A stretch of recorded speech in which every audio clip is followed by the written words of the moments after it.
ईद की दावत के लिए आज आपके साथ चिकन कौरमा की एक कमाल की रेसिपी शेयर कर रहा हूं और ये इतना खुशबूदार, इतना ज़बरदस्त कौरमा बनेगा कि आपको मज़ा आ जाएगा। और इस रेसिपी के अंदर आपको एक ज़बरदस्त किस्म का कौरमे का मसाला भी बताऊंगा जिससे खुशबू नेक्स्ट लेवल की होने वाली है। तो चलें मिलके बनाते हैं। बिस्मिल्लाहिर्रहमानिर्रहीम। सबसे पहले आपने लेनी है 4 से 5 सब्ज़ी इलायचियाँ, थोड़ी सी जायफल जवात्री ले लें, दोनों चीज़ें मिला के, और कोई 5 से 7 लौंग ले लें। 1.5 चम्मच आपने लेना है सफ़ेद ज़ीरा।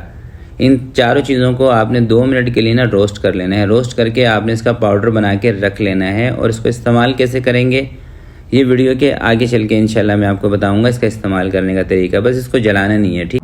हल्की आंच पे 2 मिनट के लिए इसको रोस्ट करना है आपने। अब आपने कढ़ाई रखनी है, इसके अंदर 1 कप यानी कि 200 ml कुकिंग ऑयल ले लें या घी ले लें, ये ऐड कर दें। 1 पाव आपने प्याज लेनी है छिलके के साथ, उसकी कटिंग करके जितनी भी बचेगी वो आपने इसमें ऐड कर देनी है। अगर वेट मशीन नहीं है, अंदाजे से ले रहे हैं, 3 प्याज ले लें जो थोड़े से बड़े साइज़ की हों, बहुत ज़्यादा बड़ी भी नहीं, जो नॉर्मल साइज़ की 3 प्याज लें, बारीक बारीक कटिंग करके। सबसे पहले आपने प्याज को फ्राई कर लेना है। और प्याज फ्राई करते वक्त एक चीज़ का ध्यान रखना है कि प्याज जले ना, तो थोड़ा सा प्याज को ध्यान से फ्राई करना है। और जब प्याज पे इस तरह का कलर आ जाए आपने चूल्हा नीचे से बंद कर देना है और फ़ौरन से ही प्याज को उठा के स्ट्रेनर के ऊपर निकाल देना है। ऐसा करने से ना प्याज आपकी जलती नहीं है। जब आप इसको चम्मच से निकालने लगेंगे ना तो इतनी देर में प्याज का कलर तेज़ हो जाएगा। उसके बाद आप इसको किसी भी पेपर के ऊपर निकाल के ठंडा होने दें। अब यही वाला तेल आप दोबारा से कढ़ाई के अंदर डालें। 1 किलो इसके अंदर चिकन ऐड कर दें। ये 1 किलो चिकन की रेसिपी है और इसी हिसाब से आपको जितना भी बनाना हो, 2 किलो बनाना हो तो आप इसको डबल कर लें, 3 किलो बनानी हो तो आप इसको ट्रिपल कर लें। 3 चम्मच अदरक और लहसुन का पेस्ट इसके अंदर आपने ऐड कर देना है और चिकन को थोड़ा सा आपने अदरक और लहसुन के साथ फ्राई कर लेना है। इससे क्या होगा कि चिकन की जो स्मेल है ना वो ख़त्म हो जाएगी, ठीक है। बल्कि थोड़ा सा नहीं करेंगे, हम इसको अच्छी तरीके से फ्राई कर लेंगे। पहले अदरक लहसुन के साथ हल्का सा इसको फ्राई करते हैं, फिर इसके अंदर थोड़ा सा हम पानी भी ऐड करेंगे। अच्छा, पानी इसके अंदर मैं क्यों ऐड कर रहा हूँ ये बड़ी ज़बरदस्त बात है, आपको बताता हूँ। पानी मैं इसके अंदर इसलिए ऐड कर रहा हूँ कि अगर हम इसको सिर्फ तेल के साथ चिकन को फ्राई करते हैं ना, और इसको हमने अच्छे तरीके से फ्राई करना है यानी कि सुर्ख होने तक। तो एक दफ़ा आपको प्याज दिखा देता हूँ फिर बताता हूँ। ये देखें प्याज है, ठंडी होने के बाद कितनी क्रिस्पी हो चुकी है। तो इसको आपने हवाम दस्ते में डाल के बारीक कर लेना है, कूट लेना है। हवाम दस्ता होता है ना, ये हाथ से इसको बिल्कुल चूरा कर लें, मतलब दानेदार सा कर लें, पाउडर नहीं बनाना, ठीक है। अच्छा, मैं आपको बता रहा था चिकन को अगर सिर्फ हम तेल के साथ फ्राई करेंगे और 8 से 10 मिनट के लिए फ्राई करेंगे तो चिकन हमारा अंदर से हो जाएगा ड्राई। तो अगर आप तेल के अंदर ज़रा सा पानी डाल लेते हैं और उसके बाद आप चिकन को अच्छी तरीके से फ्राई करते हैं तो चिकन ऊपर से तो फ्राई हो जाएगा बेहतरीन, मगर अंदर से ड्राई नहीं होगा। अंदर से चिकन आपका जूसी ही रहेगा। और चिकन को जब आप अच्छी तरीके से फ्राई करते हैं इससे 2 फ़ायदे आपको होते हैं जो मैं काफ़ी सारी वीडियोज़ में आपको बता चुका हूँ। एक तो चिकन आपका टूटता नहीं है, दूसरा चिकन के अंदर से स्मेल भी ख़त्म हो जाती है, ठीक है। और साथ ही आपने इसके अंदर कुछ खड़े मसाले जिसके अंदर सब्ज़ी इलायची, लौंग और काली मिर्चें ये भी ऐड कर देनी है। जैसे मैंने इसके अंदर 3 से 4 सब्ज़ी इलायची ऐड की हैं, कोई 4 से 5 लौंग शामिल किए हैं और 8 से 10 दाने इसके अंदर काली मिर्चों के ऐड कर दिए हैं। तो इसको अच्छे तरीके से एक दफ़ा फ्राई कर लेते हैं।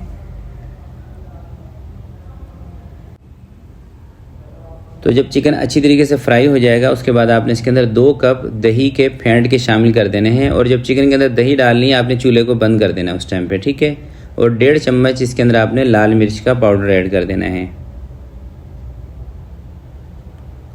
धनिया पाउडर आपने इसके अंदर 2 चम्मच या 2.25 चम्मच के करीब इसमें ऐड कर देना है। नमक इसके अंदर ऐड करेंगे 1 चम्मच। बहुत ज़्यादा भर के नमक नहीं डालना है, बस नॉर्मल सा 1 चम्मच आपने नमक का डाल देना है। अब इन मसालों को अच्छे तरीके से आपने एक दफ़ा इसके अंदर मिक्स करना है और उसके बाद इसका फ्लेम ऑन करना है। सारे मसाले मिक्स करने के बाद फ्लेम ऑन करके आपने इसके ऊपर लगा देना है कवर। 8 से 9 मिनट या 10 मिनट थोड़ी सी आंच आपने कम कर देनी है और 8 से 10 मिनट इसको हल्की आंच पे आपने पकाना है ताकि चिकन गल जाए। 8 से 10 मिनट हल्की आंच पे पकाने के बाद कवर आपने हटा देना है और जो प्याज आपने कूट के रखी होगी वो उठा के इसके अंदर डाल देनी है। ये देख रहे हैं प्याज, दानेदार प्याज होगी तो कौरमा आपका दानेदार बनेगा, ठीक है। अगर आप प्याज को ना पानी डाल के पीस लेंगे तो फिर कौरमा दानेदार नहीं बनेगा, इसकी जो ग्रेवी बनेगी ये स्मूथ बनेगी। अब जो मसाला सबसे शुरू में हमने बनाया था वो भी उठा के आपने इसके अंदर डाल देना है और साथ में आपने इसके अंदर 2 चम्मच केवड़ा वाटर शामिल करना है, ठीक है। ये केवड़ा वाटर है और इसकी जगह पर आपके पास हो केवड़े का एसेंस जो कि छोटी बोतल के अंदर होता है, तो फिर आपने 4 से 5 ड्रॉप शामिल करने हैं केवड़ा एसेंस के। 2 चम्मच ही डाल देने के। शेफ़ आपने बोला था केवड़ा एसेंस 2 चम्मच डाल दें। भाई केवड़ा एसेंस मेरी बात याद रखिएगा, फ्लेवर तेज़ होता है केवड़ा एसेंस का तो सिर्फ वो ड्रॉप की शक्ल में डाला जाता है। अगर केवड़ा वाटर है आपके पास तो ये फिर टेबल स्पून या टीस्पून के हिसाब से डाला जाता है, ठीक है। 1 चम्मच आपने इसके अंदर भर के कोकोनट पाउडर भी शामिल कर देना है, क्योंकि अगर आप इसके अंदर ज़्यादा केवड़ा एसेंस डाल देंगे तो पूरा कौरमा आपका ख़राब हो जाएगा, कड़वाहट आ जाएगी इसके अंदर ना, इस चीज़ का आपने ध्यान रखना है। और ये बात मैं तकरीबन हर वीडियो में आपको बताता हूँ, बिरयानी कौरमे वाली वीडियो में। प्याज डालने के बाद 5 से 6 मिनट तक मीडियम आंच पे आपने इसको पकाना है, हल्के हाथ से चम्मच चलाते हुए, ताकि इसकी बोटियाँ ना टूटे, क्योंकि इस टाइम पर आकर ना चिकन अच्छे तरीके से गल जाता है। और जहाँ आपको लगे कि इसने कौरमे ने पूरा ऑयल छोड़ दिया है और दाना बेहतरीन सा बन चुका है और ग्रेवी आपके हिसाब से इसमें सेट हो चुकी है, तो आप इसका चूल्हा बंद कर सकते हैं। और अगर आप चाहते हैं कि इसके अंदर मुझे और ग्रेवी बनानी है तो फिर आपने क्या करना है, 5 से 6 मिनट प्याज डालने के बाद इसको पका लें।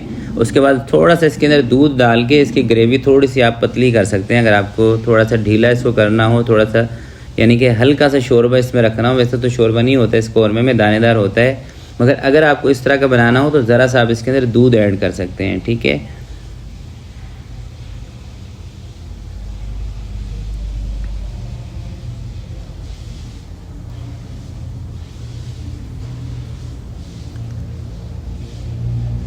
तो देखिए माशाल्लाह से कौरमा जो है इसका दाना बेहतरीन बन चुका है और ग्रेवी भी मेरे हिसाब से इस वक्त इसमें बिल्कुल परफेक्ट है। तो अब इसका मैं चूल्हा बंद करने लगा हूँ। चूल्हा बंद करके आपको दिखाता हूँ इसका फाइनल लुक और इसको डिश आउट करके आपको दिखाता हूँ। लास्ट में आपने थोड़ी सी ना बारीक कटी हुई अदरक इसके ऊपर डाल देनी है। हरी मिर्चें या जो हरा धनिया ना वो इसके ऊपर नहीं डाला जाता है, ठीक है, वो आपने नहीं डालना है, ना हरी मिर्चें डालनी है ना हरा धनिया डालना है।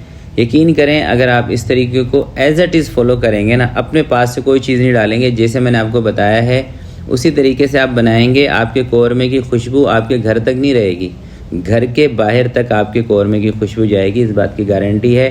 बस आपने इस वीडियो को कॉपी करना है, ठीक है। अपनी तरफ से कोई चीज़ें नहीं डालनी कि हल्दी डाल दें या ये चीज़ डाल दें वो चीज़ डाल दें, सारे गरम मसाले इसके अंदर डाल दें। जो चीज़ें आपको मैंने बताई हैं, जिस तरह से बताई हैं उसी तरीके से आपने इसको बनाना है। फिर इंशाल्लाह टेस्ट की ज़िम्मेदारी मेरी है और खुशबू की ज़िम्मेदारी मेरी है, ठीक है। तो बात करें इसकी सर्विंग की, कितने अफराद की सर्विंग होगी, तो तकरीबन 5 से 6 अफराद की सर्विंग होती है 1 किलो कौरमे के अंदर, अगर आपने इस तरह का ग्रेवी वाला बनाया है तो। और आप देखें माशाल्लाह से अंदर से इस चिकन की कंडीशन देखें, अंदर से जूसी, ऊपर से फुल मसाले वाली, तो बहुत ही कमाल की ये रेसिपी है। ज़रूर आपने इसको बनाना है। यकीन करें आपके मेहमान आपसे इसकी रेसिपी भी पूछेंगे और फिर आपने मेरे चैनल का उनको ज़रूर बताना है और उनसे चैनल को सब्सक्राइब भी करवाना है। तो आज के लिए इतना ही, मिलते हैं किसी नेक्स्ट वीडियो में। तब तक के लिए अपना बहुत सारा ख्याल रखिएगा, अपने वालिदैन का ख्याल रखिएगा। अल्लाह हाफिज़।